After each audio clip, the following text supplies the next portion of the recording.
Hello hi everyone, मैं Sangeeta expert YouTube channel में आप सबका स्वागत करती हूँ। जैसा कि हमारा जो टॉपिक चल रहा था, समय व्यवस्थापन चल रहा था। समय व्यवस्थापन का टॉपिक हमारा पूरा हो चुका है। उसमें हमने ये देखा है कि कम समय के अंदर हम अपने कार्यों का किस तरीके से प्रबंधन कर सकते हैं सही तरीके से।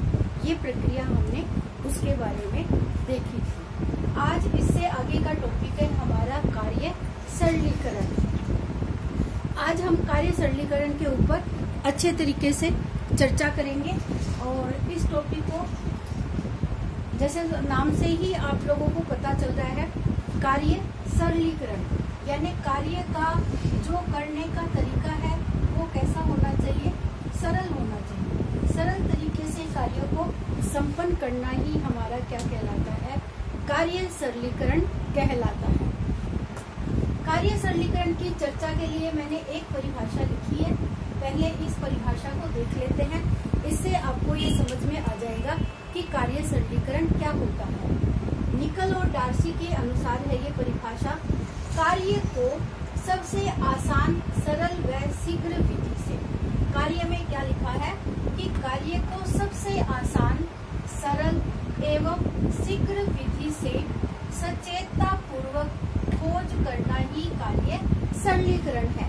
मतलब जो हम कार्य कर रहे हैं उस कार्य के करने के कई मेथड होते हैं।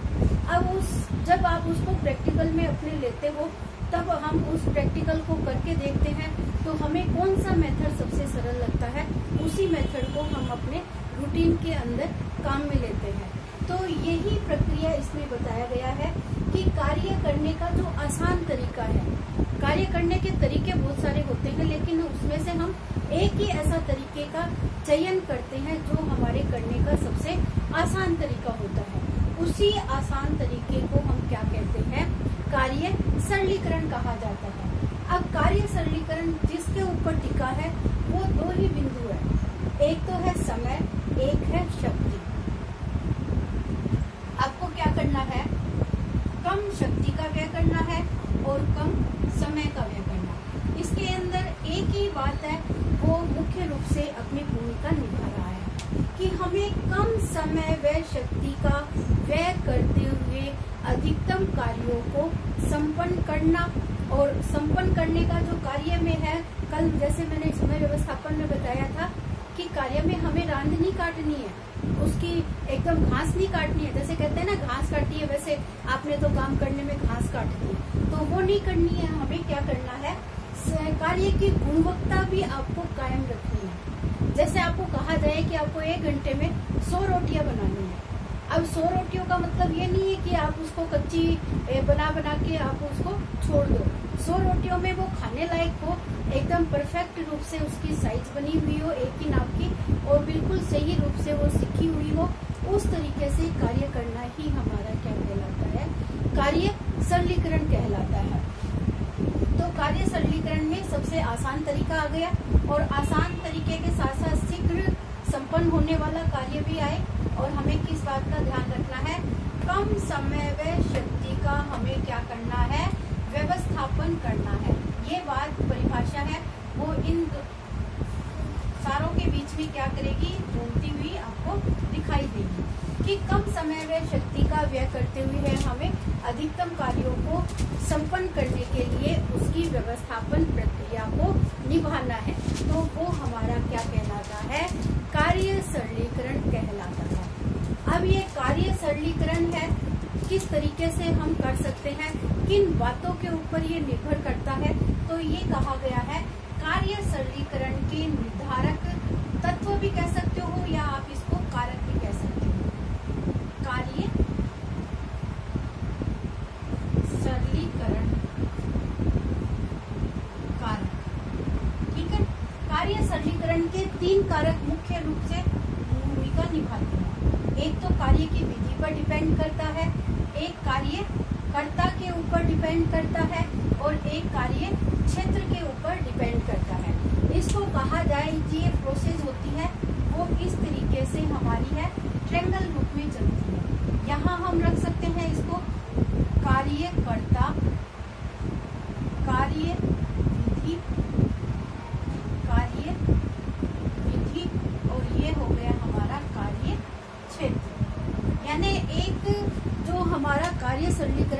प्रोसेस है वो इन 3 बिंदुओं के अंतर्गत मंडराती है।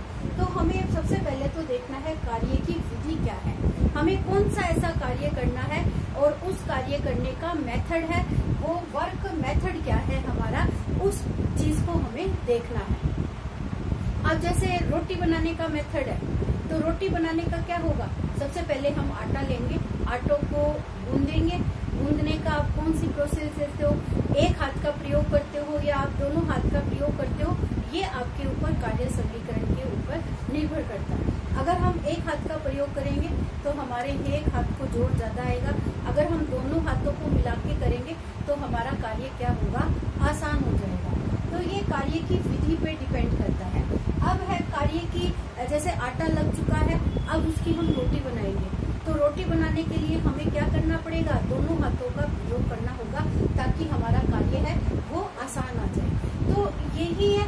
अब एक रोटी को हम तवे के ऊपर सेक सकते हैं, एक को हम डायरेक्ट गैस के ऊपर सेक सकते हैं। तो ये कार्य करने की विधि आ गई। तो अब विधि के अंदर कौन सी प्रोसेस आपको अच्छी लगती है, आपको तवे पे सेकना अच्छा लगता है या आपको गैस पे सेकना अच्छा लगता है, तो ये आपके मेथड पे फर्क पड़ेगा। अब एक रोटी हमारी तवे पर रहेगी, एक को हम गैस पे सेक लेंगे, तो हमारा टाइम क्या हो गया, कम समय के अंदर अधिक रोटियां होंगी। अगर उसी रोटी को हम तवे पे सेकेंगे तो क्या होगा, हमारा टाइम है वो डबल लगेगा। जैसे आप देख सकते हो, आप पराठे बनाते हो तो पराठे और फुलकों में आपके समय का अंतराल होता है, समय पराठों में अधिक लगता है जबकि रोटियों में हमारा समय है वो कम लगता है। यानी आपकी कार्य की विधि क्या है, ये इस बात के ऊपर निर्भर करती है कि हमारा कार्य करने का तरीका है वो कौन सा है। फिर आ जाता है कार्यकर्ता। कार्यकर्ता का मतलब है जो कार्य करने वाला व्यक्ति है उसको कहा जाएगा कार्यकर्ता। अब कार्यकर्ता के पास ये कई है जो अपने कार्य को किस तरीके से, किन चीजों का प्रयोग करते हुए वो अपने कार्य को संपन्न करेगा। तो पहला मैंने रखा है कि शरीर के अंगों की उचित मुद्रा स्थिति को वो बनाए रखेगा। एक तो व्यक्ति है सीधा बैठ के यहाँ पे कार्य करेगा, एक व्यक्ति इस तरीके से झुक के कार्य करेगा, एक व्यक्ति है वो आधा झुक के कार्य करेगा। यानी इसकी जो शरीर की मुद्रा है वो अलग अलग स्थितियों में है वो इस तरीके से परिवर्तित होती जाती है, घूमती जाती है। तो ये शरीर के अंगों की स्थिति होगी। शरीर के अंगों को कितना जोर आ रहा है, शरीर की कितनी कार्य क्षमता है वो व्यय हो रही है, ये हमें समय और शक्ति का देखना पड़ेगा। आप जैसे मेथड लगाओ, एक रस्सी के ऊपर आप कपड़े सुखा रहे हो, आपके पास शरीर के अंगों की मुद्रा क्या होगी, आपने कपड़े हैं वो नीचे बाल्टी में डाल के रख रखे हैं, हर कपड़े को लेने के लिए आपको झुकना पड़ेगा, फिर आपको ऊंचा होना पड़ेगा, कपड़े पे सुखाना पड़ेगा। तो इसके लिए आपको क्या करना होगा, आप अपने लंबाई के अकॉर्डिंग एक मेज, कुर्सी किसी का भी आप प्रयोग कर सकते हो और उसमें आप बाल्टी रखोगे, बाल्टी जिसमें आपने कपड़े रखेंगे उसमें से एक ही कपड़ा निकालोगे और तुरंत आप रस्सी के ऊपर उनको सुखा दोगे। तो इससे क्या होगा, आपके समय को कम मुड़ना या तुड़ना पड़ा है। तो यानी आपके शरीर की जो मुद्रा स्थिति है वो किस तरीके की है, ये भी आपके कपड़ों का हर कोई भी मेथड हो उसके ऊपर आपका प्रभाव पड़ेगा। ये कार्यकर्ता के ऊपर डिपेंड करता है कि वो अपने कार्य का मेथड है वो किस तरीके से यूज कर सकता है। दूसरा है हमारा गुरुत्वाकर्षण केंद्र का ध्यान रखना। अब ये गुरुत्वाकर्षण केंद्र क्या है, आपने सुना होगा, जब पेड़ से कोई पत्ता गिरता है तो वो जमीन के ऊपर ही आके गिरता है, ना कि वो ऊपर की तरफ उड़ता है। हम ऊपर से कुछ भी पत्थर या कुछ भी डालेंगे तो वो क्या करेगा, जमीन के ऊपर जाएगा। इसका कारण क्या है, गुरुत्वाकर्षण बल होता है, क्योंकि पृथ्वी के अंदर है वो गुरुत्वाकर्षण बल है और उसी को ही वो अपनी ओर है आकर्षित करता है। तो यहाँ पर गुरुत्वाकर्षण केंद्र का हमें ध्यान रखना है। ये भारी सामान उठाने या रखने से संबंधित हमारा प्रभाव है वो इसके अंदर देखा जाता है। जब आपने एक जैसे कुल्ली वगैरह को देखा होगा, वो या तो सामान हम अपने पीठ के ऊपर लाते हैं या अपने सिर के ऊपर रखते हैं, क्योंकि वहां पर उनका जो भार होता है वो कम महसूस होता है। अगर उसी भार को हम अपने हाथों के अंदर टांग के और थोड़ी दूर के लिए ले जाएं तो हम जल्दी थक जाते हैं और जल्दी परेशान हो जाते हैं। अगर वही सामान हम अपने बच्चे हैं, स्कूल बैग है, वो अपनी पीठ पे लेके जाते हैं, अगर हमें थैला है हाथ में लेना पड़े तो हम परेशान हो जाते हैं। तो ये हमारा क्या है, एक मेथड है। इस मेथड को हम क्या कहते हैं, गुरुत्वाकर्षण केंद्र बिंदु कहते हैं। तो हमें किसी भी कार्य को करने के लिए इस गुरुत्वाकर्षण केंद्र को ध्यान रखना होगा कि हमें है भारी वजन को जमीन के पास पास करते हुए ही इसको क्या करना है, ले जाना है, ताकि हमें भार का कम एहसास हो सके। कार्य करना है वो लय से करना है। ये लय भी एक बहुत ही इम्पोर्टेंट चीज होती है। आपने देखा है, अपने गाने वगैरह सुनते रहते हो, जब गाना वो लय से बजता है तो आपको आनंद आता है। अगर उसी लय के अंदर थोड़ी सी कमी हो जाती है, ताल ऊपर नीचे, सुर ऊपर नीचे हो जाता है, तो आपको वो बेसुरा सुनाई देता है। तो इसका मतलब उसके अंदर कोई भी लय और ताल नहीं है। तो ये भी हमारे किसी भी कार्य करने के मेथड के अंदर डिपेंड करता है। हम बर्तन धोते हैं तो उनको भी हमें लय से धोना चाहिए। हम कपड़े सुखाते हैं तो उनको भी हमें लय से करना चाहिए। या और भी कोई कार्य करते हैं, सब्जियां काटते हैं, तो वो भी हमें लय से करना चाहिए। यानी हमारे गृह विज्ञान क्षेत्र के अंतर्गत इन लय बिंदुओं को, जब आप कला के सिद्धांत और तत्व है वो आपके इसमें टॉपिक में नहीं आया, आपके फर्स्ट ग्रेड में रहेगा वो टॉपिक, तो उसमें मैं आपको बताऊंगी कला के तत्वों और सिद्धांतों में इस लय का किस तरीके से एक्सप्लेन किया गया है।